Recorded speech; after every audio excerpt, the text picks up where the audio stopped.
Muscular imbalances. Firstly, what are they? Is it worth fixing them? And then finally, how do we fix them? That is the topic of today. So this is a surprisingly common topic that gets brought up with by clients or just guys at the gym who ask me questions. So I want to talk about that today. I think it'll be a good topic for a discussion. But firstly, what are we actually talking about? What is a muscular imbalance? What does it look like?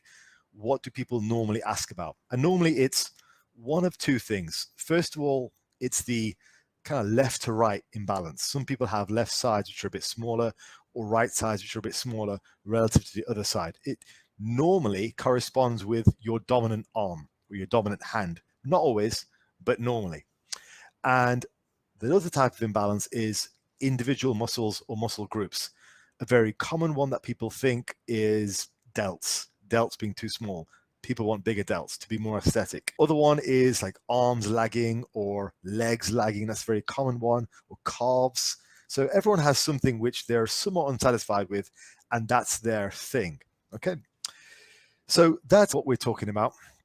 And in terms of what I've seen of the type of people who ask this question, in terms of beginners come at this with a really amusing sense of confidence. I notice this a lot. And you get two types of beginner who come at this with a real sense of confidence. And you get the fat beginner who just thinks he's absolutely massive and well built. And the fat beginner will just declare, bro, I've got really big legs, but the rest of me needs just toning up. Now, you don't want to say it to him. Basically, what he means is he's just fat and he's got a lot of fat on his legs. But he has the confidence of not realizing that. God bless him. In a few years' time, the body of the small figure will kick in and he'll know. But the next type of person is the skinny beginner. The skinny beginner always thinks they have much more complete development than they actually do. And that these little differences between left and right actually matter. So a line from them might be, excuse me, Faz, my lateral deltoid on the left-hand side appears to be suffering from a muscular imbalance. And you're looking at them, you're thinking to yourself, it looks like God took some pipe cleaners and attached them to a torso and stuck a head on top as some kind of a joke. And you're wondering what they're looking at. But in their heads, they can see this massive imbalance from left to right. That's a lot of what I see people who ask this question. And you also get the group of probably more genuine imbalances for intermediates and advanced lifters who have a genuine imbalance, maybe a genuine left to right imbalance or a genuine muscular balance. Normally with the advanced guys, this might also coincide with competitions or photo shoots where they've been given feedback. So me, for example, my last bodybuilding show, my feedback was upper back needs improving. My lats and mid back was plenty big, but upper back needed some working on. So that's what I've been doing for the past few years. And yeah, it's come up pretty well. It's a bit of a focus of mine.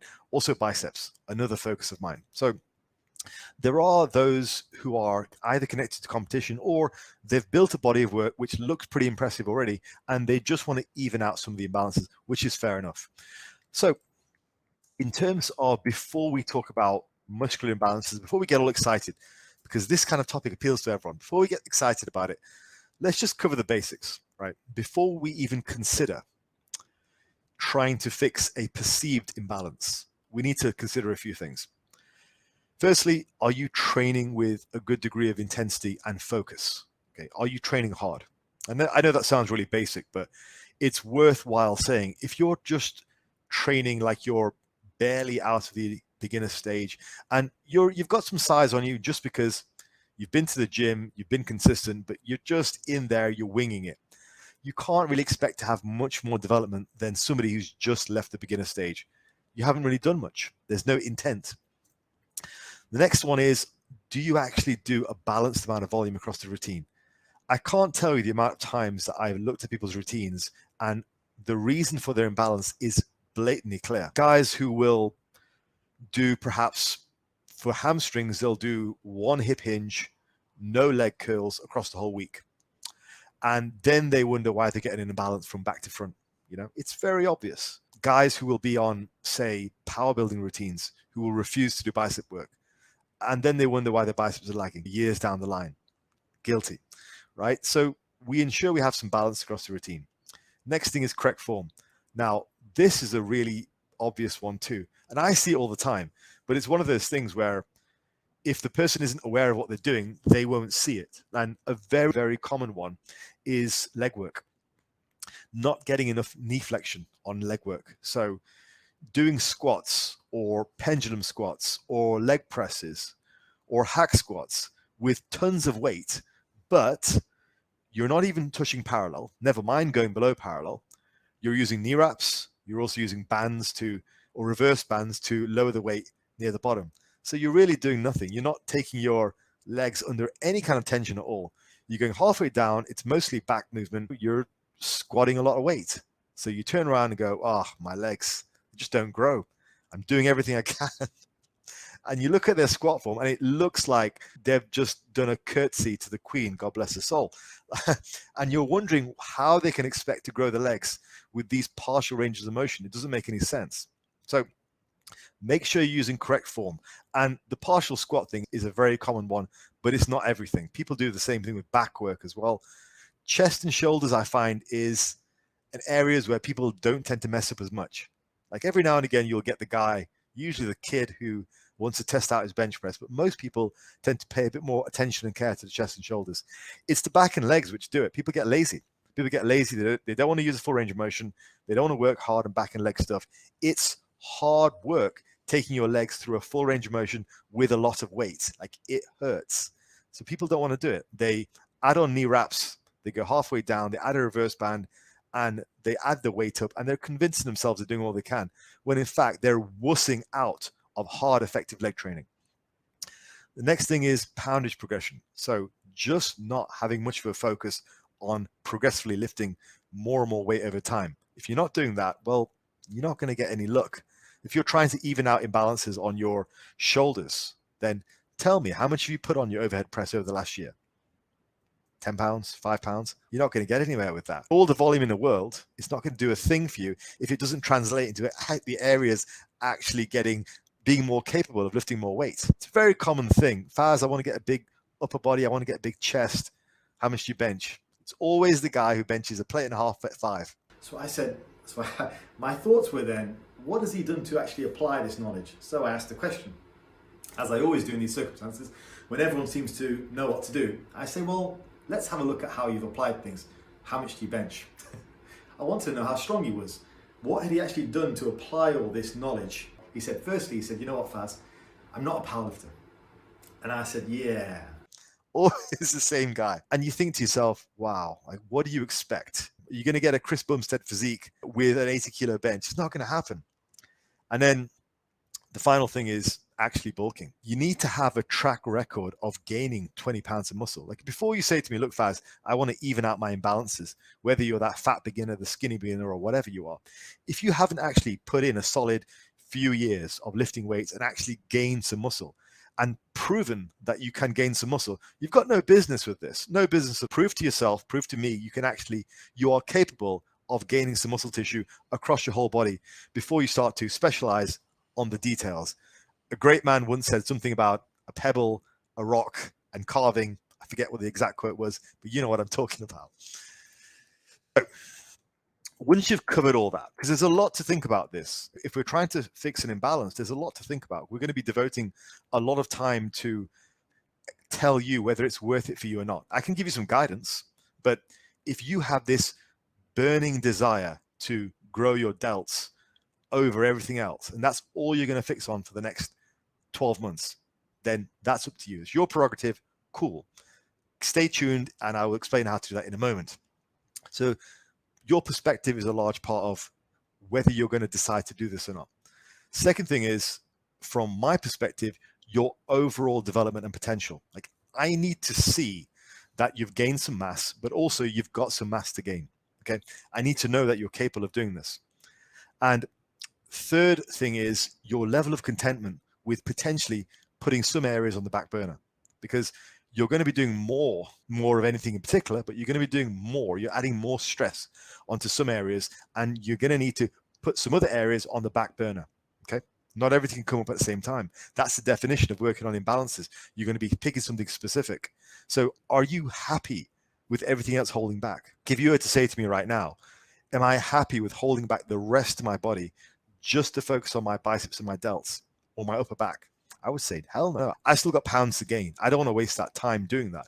Sure, I'll put in a bit of extra focus, but not like this. Not a full-on specialization, for sure. I'm still happy to grow my whole body. I want bigger legs. I want bigger calves. I want back, all that kind of stuff. Okay. So firstly, is it worth your time? Now, if you can answer yes to that, then we go on to how do we do it? So if we've corrected all the previous factors, and I have to say, at this point, most people have probably dropped out, which is fair enough. Most people, they're either beginners with no track record of it, or they're intermediates who have cleaned up their form. They've actually done a proper bulk for once. A whole bunch of things. The last few slides have taken out a whole bunch of people, probably 90% of people. So if we actually want to do it, if we're considering it, essentially, this is in a nutshell what we do. You want to apply more stress to the area, and that's going to lead to a greater adaptation. And the other side of the coin is you want to pull back to maintenance on other areas. So that means perhaps less volume, certainly no real drive to increase the weight you're using. So, for example, if you wanted to just specialize in your legs for a year, it's a big body part, it's half your body, pretty much. You might need to pull back on the other things. So maybe your chest and your upper back, you won't push the poundages. You'll just keep the poundages steady, safe, do a maintenance amount of volume, keep the poundages steady, and really push the legs and really aggressively load the legs. Try to add more weight on the bar, try to do more to make them grow. So you're going to be funneling your recovery abilities from your whole body to specific areas. In a nutshell, that's how you do it. But that's the incomplete picture. So let me give you an example. So simple working example. Let's say we want to just bring up the biceps. Okay, dead easy, simple concept. And it's this, how you do this is actually pretty simple. So let's say your previous bicep volume was the standard, anywhere between 6 to 12 sets per week, just as a regular standard, what most people would do. What you might want to do is you might want to amplify that volume to 15 to 20. Now that's probably going to mean increasing frequency. So if you were hitting those biceps twice a week previously, you may want to go to 3 or 4 times a week to allow you to do quality volume on those days. The next thing is you've actually got to maintain that for a year. So this is not a quick fix. If you're trying to get bigger biceps relative to your triceps, for example, or bigger biceps relative to your shoulders, it's not something that's going to happen within a few months. You need to stick to it for a long time. And also during that year, the last part of this is actually gain some body weight. I have heard a few times people say to me, I just want to specialize on a body part, so I'm going to lift at maintenance. I'm not going to gain any weight. What do you think that's going to do? That's not going to work. It's not going to work very well. Gain some weight. Do a standard bulk. So 10 pounds over the course of a year or 20 pounds over the course of a year, depending on how lean you are, all that kind of stuff. You need to gain some weight. You're not going to get bigger biceps out of nowhere. Okay. You've got to actually put some mass on your frame. Or let's give you, say, another example. Let's say your left side delts and biceps were smaller than the right side. Okay. So I guess what I would do in this situation is perhaps hold both volumes to maybe 6 to 12 sets a week, maybe on the low end, like 6 sets just of pressing and curling, okay? Or maybe some laterals with both arms. So both arms would get 6 to 8 sets per area per week. And then what you'd do is you'd add in some unilateral work. So add in some work for the left-hand side, maybe some additional one-arm pressing, maybe some one-arm laterals, maybe some curls, some different curl variations, add in that volume and taking up that weekly volume to maybe something like 15 to 20. And again, all the same stuff as before, maintain that for a year and also gain body weight. But you've got to ask yourself, how much do you want it at this stage? You're going to be doing maintenance level volume on both the shoulders and the biceps for both hands, and then doing a whole bunch of unilateral work. You're going to have to be pretty committed to do that. It is what I'm saying. I'm not a big fan of unilateral work, especially if I'm just working one arm, not the other one. So you've got to be committed. So it's not something which can be done over the course of a few months. Most people don't think it's worth it. But that is how I would do it. That is how I have done it in the past. And here are some concluding thoughts. First thing is, as you've probably guessed, my feelings on the topic, and also from evaluating the type of people who are asking this question, beginners, advanced guys, intermediates, whatever, it's probably not worth your time. It would be worth it for an advanced guy. Like I had a stage weight of 180 pounds before I considered improving my biceps and my delts. So I was a big guy before I did a delt and bicep specialization, which I ran for a year. And that was where I wrote that ebook from, my ebook on the topic of specialization. I'll link it up there. Second thing is, most of the time, the imbalance is really only visible to you, right? We all have slight imbalances. Like, we are all imperfect. That is nature. Nature isn't perfect. We value things. We think things are beautiful, which are perfect. But in general, pretty much everything is. It's harder for us to spot that in nature, especially if we're looking at videos and pictures of pro bodybuilders and really beautiful people. They tend to be more symmetrical than most of us. And so we see those differences more. But the reality is, most of the time, the imbalance is really only visible to you. It is. Third thing is, it takes time to even begin to correct these things. So you have to think to yourself, is it worth me spending 10 months, 12 months on correcting something which is going to have a fairly minimal impact on my physique, and only really I'm going to see it? And at the same time, putting everything else on the back burner. Maybe I could gain a lot more muscle if I focus on everything over the course of the year. Maybe I'd just be bigger. Maybe that will be better. And oftentimes it is. And finally, this is definitely not for people who have no track record of gaining muscle either at all or in that area. If you've never had good legs, ever, yeah, sure, maybe it's an imbalance, but it's somewhat of a coincidence that your entire leg structure is holding behind. Probably it's more down to your form or something else you're doing wrong. So it's not for people who don't have a track record of gaining. And if you're that skinny beginner, if you're sat there on Reddit weighing 145 pounds, asking people about the imbalances in your left side and your right side, like, that's not it, bro. Build your whole body up. That's not for you. So this was a pretty niche video, but hopefully it was, if it didn't apply to you, hopefully it's got the idea out of your head. If you're not massively jacked already, if you're not near the end of your potential, and if it's not a burning desire for you to fix, don't fix it. Just carry on getting yoked. Odds are most people don't notice or don't care about the slight muscular imbalance that you only perceive. Okay, folks, peace out. I'll see you in the next one.